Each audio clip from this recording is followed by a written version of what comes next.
Hello everyone, Jeff with a Greener View. Today we're going to be seeding a lawn. This lawn was a construction site last summer and into the fall. There was a lot of stuff stored here, a lot of weeds grew, so there was a lot of preparation necessary.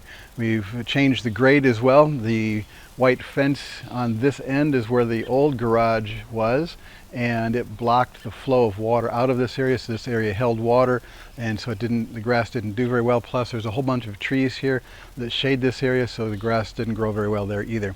So that we've changed the grade, we've sloped it so we can go from back here where the camera is all the way over to a drain that's near the patio here, and then it can go underground around the new garage and out to the front.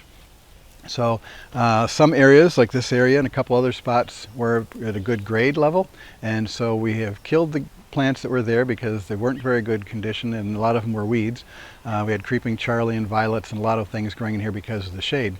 Now we're going to be replanting with a shady mix from Schultz. This bag says 2,000 square feet, and we've only got about 500 or 600 square feet here, so this should be plenty to cover the whole area. We're also going to be running a small test on Pearl's Premium Ultra Low Maintenance Lawn Seed. We're going to do a small area. These sample bags, I have 3 of them. They only cover 12 square feet, so we can only do 36 square feet. We're going to do it at one end, and we'll just keep track and see how well the seeds do there. Once you have good seed for your new area, you want to make sure you have good soil to seed contact. So we've got everything raked up, all the soil here is loosened. We're going to hand spread the seed. We've got the edges between the lawn area and the flower beds trenched out, and we're using a lightweight foam board, insulation board, to keep the seeds from getting into the flower beds as we go. And so mostly we're going to be hand spreading, but we're going to be careful around the edges and use the board as a protection. Once we get the seeds on the ground, we're going to rake them in, and then we've got a sprinkler system set up. We've got a timer that's going to control the watering times.